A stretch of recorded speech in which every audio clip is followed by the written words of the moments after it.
A ver, ¿qué nos puede contar la ropa de un soldado sobre la historia de una nación entera? Uno podría pensar que no mucho, pero la verdad es que nos cuenta muchísimo más de lo que imaginamos. Hoy vamos a desglosar cómo la indumentaria militar durante la independencia de Venezuela narra una historia de conflicto, de identidad y, claro, del nacimiento de una república. Todo esto basado en el libro Héroes en Uniforme. Muy bien, vamos a arrancar con una pregunta que parece súper básica pero que es fundamental. ¿Por qué un soldado necesita un uniforme? Parece simple, ¿verdad? Pero la respuesta nos revela una transformación gigante, no solo en la guerra, sino en la idea misma de lo que es un Estado. Y eso nos lleva de lleno a nuestra primera idea clave. Un uniforme es mucho más que solo ropa. Porque, piénsenlo, antes de que existieran, el campo de batalla era un caos visual. Los ejércitos no eran, digamos, un equipo unificado. Eran más bien un montón de lealtades personales a distintos señores feudales, y su apariencia lo dejaba clarísimo. Lo interesante de ver esta cronología es cómo fue cambiando todo. En la Edad Media, te identificabas por tu estandarte, por tu escudo. Más adelante, en la Guerra de los 100 Años, ya vemos los primeros símbolos nacionales, como la Cruz Blanca francesa. Pero el verdadero giro, ese llegó en el siglo XVII. Los reyes empiezan a centralizar el poder y el uniforme se convierte en una herramienta de control del Estado. Todo esto culmina oficialmente en Francia en 1690. Y claro, hubo resistencia a ese cambio. Esta cita de Alfred de Vigny lo resume perfectamente. Captura ese individualismo feroz de la vieja clase guerrera. Para ellos, verse igual que el de al lado era casi un insulto. Pero para el Estado moderno que estaban haciendo, esa igualdad, esa uniformidad, era justamente el objetivo. Bueno, con esa idea de Europa en mente, viajemos ahora a Venezuela. Aquí es donde nos encontramos con el desafío de la independencia. Para la nueva república, crear un ejército con uniformes no era un simple problema de logística, no, era un desafío existencial. Tratemos de imaginar la dificultad. Había que crear un símbolo de unidad para una nueva nación, mientras se luchaba por la supervivencia misma de esa nación, con poquísimos recursos y con cadenas de suministro que prácticamente no existían. Conseguir las telas, hacer miles de prendas y luego distribuirlas, una tarea de verdad monumental. Y para entender bien ese desafío, es clave que exploremos la anatomía de un soldado. Así que vamos a hacer un zoom y analizar pieza por pieza qué llevaba puesto, cuál era su equipamiento, cómo se vestía exactamente. El vestuario básico de un soldado de infantería era un sistema de capas. De adentro para afuera tenía su camisa, encima un chaleco, un corbatín bien ajustado al cuello, luego la prenda exterior principal, que ahora veremos, pantalones o calzones y por supuesto los zapatos. Ahora, esa prenda exterior podía ser de dos tipos, y la diferencia es muy importante.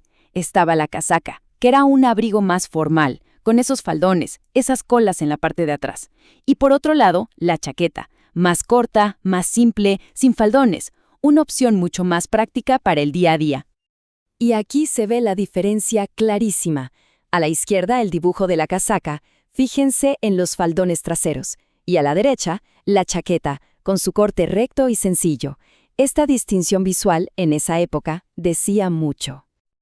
Entonces, para que quede súper claro, la casaca se define por sus faldones. Y ojo, en los uniformes de los oficiales, estos faldones podían ser bastante largos, llegando a veces hasta la parte de atrás de las rodillas. Les daba una apariencia imponente.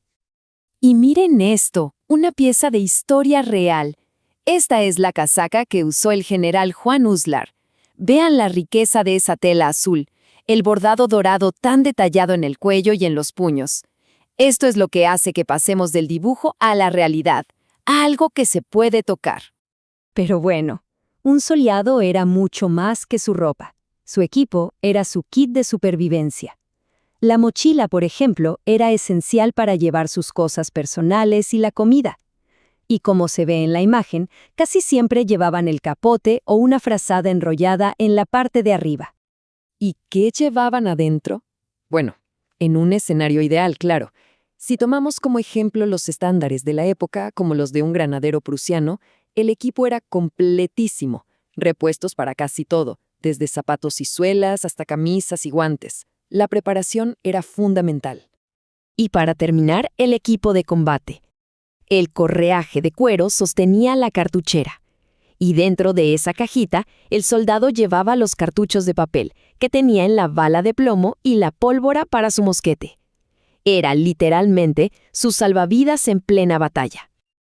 Ok, todo esto que acabamos de ver representa el ideal, ¿no? El soldado perfecto, súper bien equipado. Pero la guerra de independencia fue larga y fue brutal, lo que nos lleva a un choque directo entre ese ideal y lo que de verdad pasaba. Entramos en la sección del ideal a la realidad. La misma fuente nos lo dice sin rodeos. Las condiciones ideales eran poco comunes. O sea, esa imagen del soldado impecable era la gran excepción, para nada la norma en los llanos y las montañas de Venezuela. Y esta comparación lo dice todo. Por un lado, tenías el uniforme de reglamento, un símbolo de orden, de disciplina. Y por el otro, la realidad de la campaña. Ropa rota, piezas que no combinaban, equipos incompletos. Pero ojo, esto no era un símbolo de desorden, sino de una resiliencia y un sacrificio increíbles. Y todo esto nos trae a la reflexión final, a explorar el legado del uniforme. Entonces, ¿cuál es el verdadero significado de esta prenda? ¿Estuviera impecable o hecha a jirones? ¿Cuál es su legado real? Miremos este retrato del coronel Juan José Rondón, un héroe de la guerra. Aquí, el uniforme ya no es solo una prenda, se fusiona por completo con la identidad de la persona. Se convierte en un símbolo de su compromiso, de su valor, de la causa por la que está luchando. Al final del día, esto es lo que de verdad importa. No importaba si el uniforme estaba nuevo o hecho harapos, en cualquiera de los dos estados representaba exactamente lo mismo, la inquebrantable causa de la independencia. Su valor no estaba en la tela, sino en lo que simbolizaba. Lo que nos deja con una última reflexión, una pregunta para pensar. Si el uniforme estandarizado es lo que transforma a una persona en un soldado, ¿qué es entonces lo que transforma a ese soldado en un héroe? La respuesta, quizás, va mucho, pero mucho más allá de cualquier prenda.